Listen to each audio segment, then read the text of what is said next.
Yesterday, upon a stair, I met a man who wasn't there. He wasn't there again today. I wish he'd go away. When I came home last night at 3, the man was waiting there for me.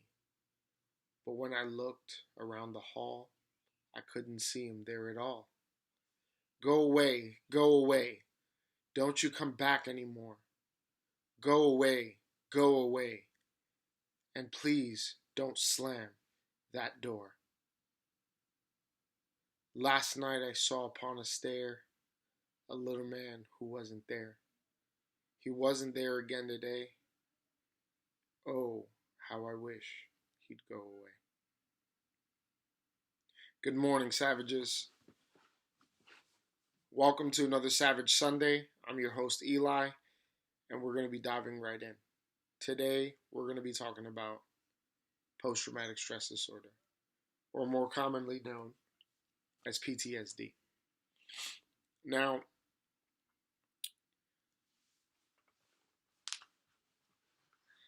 PTSD is a serious thing. Now let's start with the fact that I'm not a doctor, right? We're going to go into that disclosure again. I'm not here to give medical advice. I'm not here to advise you on what exactly you should be doing, medically or anything of that nature. However, if you experience some of the things that we're going to be talking about today, I please urge you to go see either your primary care physician or some sort of therapist in order to get the help that you truly need. PTSD is a serious thing. Oftentimes it can come from things like sexual trauma or combat trauma, or there's such a wide array of things that actually take place that it breaks people's minds. And with that fractured thought process, it's easy for you to experience things that otherwise others wouldn't. Now, I can truly tell you today that I have been dealing with a variation of post-traumatic stress disorder, and I have a lot of friends that have PTSD due to military affiliations and so on and so forth. But as somebody that's dealt with it, I'm here to give some life advice, maybe some practical thoughts, and then maybe we can fight this thing together. People who deal with PTSD, oftentimes they chase a ghost of their former selves. It both excites and frightens them as they deal with what life throws at them, because they remember a time when they were vulnerable. They remember a time when they were naive.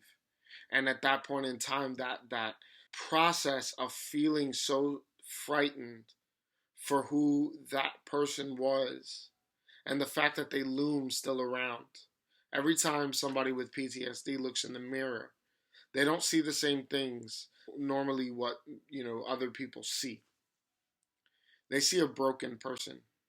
They see a person changed by their circumstance. Now, PTSD normally cultivates with things like anxiety and depression, because it's the mind's way of trying to cope with the things that they've seen or experienced. With the help of loved ones, we will be able to come to a place of wholeness and healing. We all look at the world through a different lens, and that lens is painted by our experiences.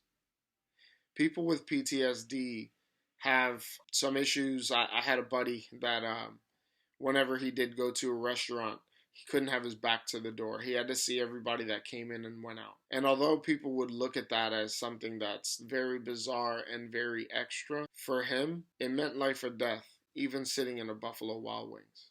We have to do our part as people to take care of the ones that we love.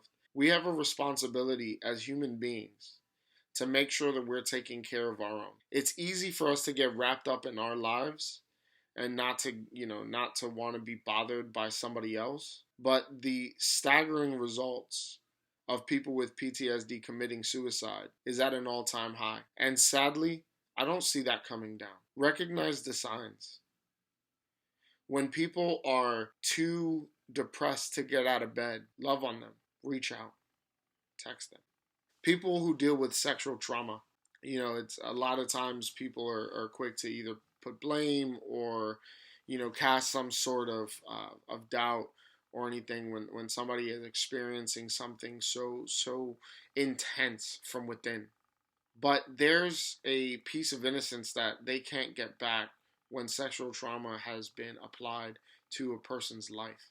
And that can cultivate in broken relationships, that can cultivate into trust issues that go well beyond anything that you may experience with having a more, if you've had a more normalized lifestyle where you didn't deal with molestation, when you didn't deal with death in front of you. I don't care what you say or who you are. When you're watching action movies, that's not the same. I've seen more than my share of people die in front of my face. I've heard people take their last breath. And that's something that you carry with you inside. And that's exactly what post-traumatic stress does. Is it takes the things that were traumatic in our lives and leave us living with ghosts. There's no exorcism for this, right? There's no cure. There's no one size fits all and there we go, we're going to find healing. It takes work. Just like trust, right? I've heard this statement that trust can take a lifetime to build but only seconds to destroy. That's how fragile the human mind can be. If you know somebody that has gone through some traumatic experiences and you love them, have patience with them, be with them, reach out to them. And if you're the person that's dealing with these sorts of issues and you don't have anybody that cares, I care. Find yourself a support system. Below, we're going to have some of my contact information so that if you are dealing with anything that you feel like you need to express or you need to get off your chest so that we can find you, a path to healing, please reach out to me. Mental health is a very serious plague in America and it's not going away anytime soon. So we need to do our part to love one another and to see each other through. I have a therapist. I have a psychiatrist that I go to. And although people think that I have my life together all the way around, I absolutely do not. But I recognize that there's a part of me that needs help. Finding help is not a weakness. It is a strength. You're taking the reins of your life. You're taking control. If you allow others to take control for you or other factors, then the battle's already lost for you. But it doesn't have to stay that way. When I read Antigonash's I Met a Man Who Wasn't There, it reminded me of things that we go through on a day-to-day basis because of the ghosts that you're dealing with. You don't have to deal with them alone. Having somebody with you will allow you the opportunity to come out on top. Please, if you are having thoughts of suicide, find help. I'll be leaving some information below so that you can get the help that you need. But don't go it alone. Today, this wraps our series on mental health where I'm, tackling certain things specifically. We've gone through depression, we've gone through bipolar disorder, we have gone through anxiety and now PTSD, but we're not going to slow down. Savage Sunday is for all of my savages, for everybody that's been kicked down and casted out. We're going to rise together, especially now the media is on a kick where they are just showing negativity left and right and causing fear, anxiety, and hatred on one another. But we are going to be the difference makers. We are going to be the world changers. We are the church for savages. I'm going to continue to post and we're going to touch on various things. I please commend you. Stick with me. Let's walk this walk together. Until next time, God bless. Stay safe. Stay sane. You guys take care of yourselves.